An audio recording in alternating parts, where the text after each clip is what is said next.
Компания Мистер Камин является официальным представителем производителя российских топок по немецкой технологии Эко-Камин. Сегодня в нашем обзоре будет представлена модель Vega 800. 80 сантиметров по ширине, прямое стекло с подъемным механизмом дверки вверх.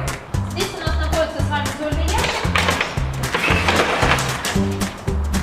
Обязательно не забудьте прочитать инструкцию.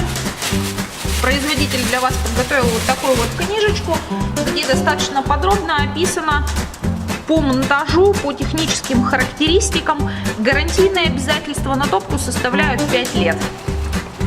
Внутри у нас находится чугунная колосниковая решетка. Сейчас я ее открою, покажу. Она изготовлена из толстого чугуна, соответственно, не прогорит, ее не поведет. Выглядит она вот так вот.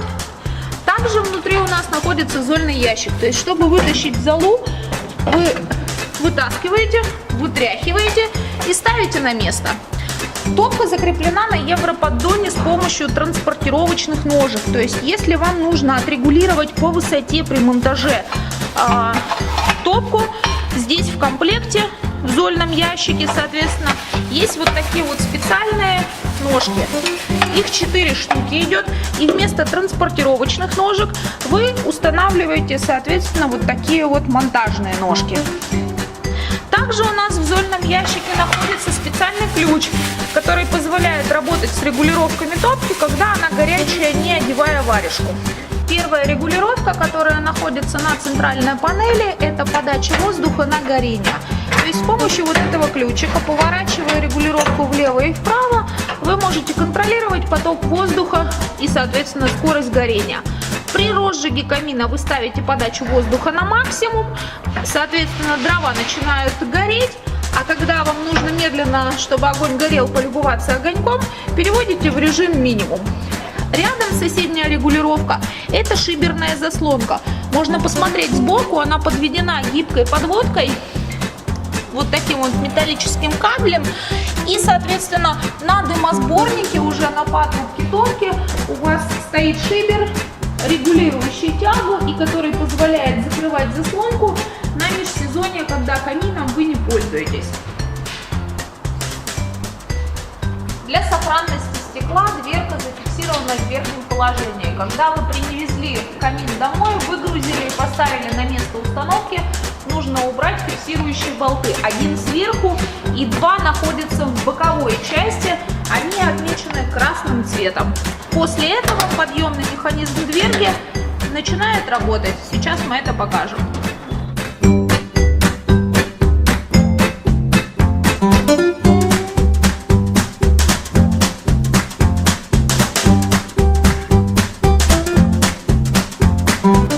Подъемный механизм у нас заработал. Дверка легко и плавно поднимается наверх и точно так же опускается вниз благодаря трусиковому механизму подъема. То есть и в горячем состоянии, и в холодном она будет прекрасно открываться и закрываться, и ничего этому не будет мешать. Корпус топки изготовлен из жаропрочной кислотоустойчивой стали, окрашенной термостойкой краской. Внутри топка футирована, выложена специальным термостойким материалом.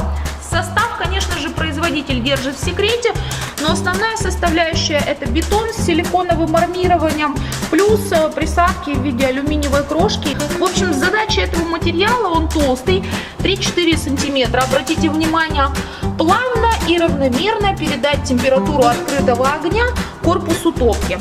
Дополнительно корпус топки сзади усилен вот такими вот ребрами жесткости. Их задача увеличить площадь нагрева, то есть чтобы больше тепла оставалось в доме и корпус топки был более жестким, металл не трескал при нагреве. Обратите внимание, патрубок для подачи воздуха извне, то есть современная топка, она, как правило, с помощью гофры либо металлической трубы можно забирать воздух с улицы, из подвала, из соседнего помещения, тем самым создавая комфортную атмосферу рядом с камином. Дополнительно у этой топки, давайте заглянем наверх, есть так называемая рубашка конвекционная для разводки горячего воздуха по помещениям. 2 патрубка, диаметр их 125 мм. С помощью них можно развести тепло по разным комнатам.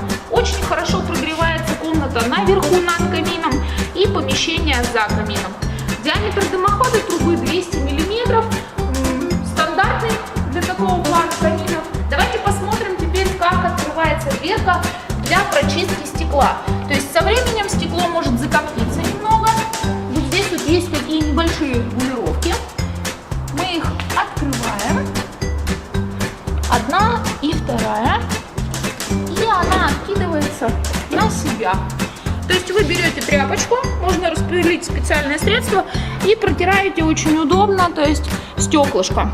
Также в целях герметичности по всему периметру рамы закреплен печной шнур, который позволяет избегать паразитирующих потоков воздуха. Есть металлические ограничители, соответственно, дверка сама в этом состоянии зафиксирована.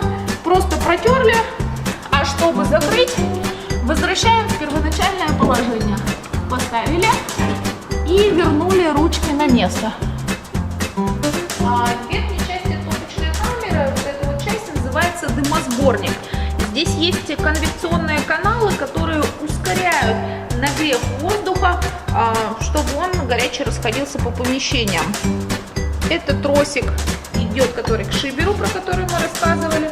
Плюс есть вот такие вот крепления для переноски. Если вам нужно завести топку на второй этаж, либо куда-то протащить в доме, да, то есть когда у вас чистовые полы уже сделаны, это очень удобно сделать. Также есть маркировка. Производитель уделяет внимание качеству. Здесь можно посмотреть дату выпуска, кто непосредственно собирал топку, да, то есть наклейка дает нам всю информацию. В зольном ящике вы также найдете вот такую вот металлическую деталь, то есть если вам нужно перенести куда-то топку, вы прикручиваете и с двух сторон очень удобно монтажником, чтобы не сорвать спину, перенести до места установки этот камин. Вес камина, напомним, 221 килограмм, поэтому это достаточно удобная вещь.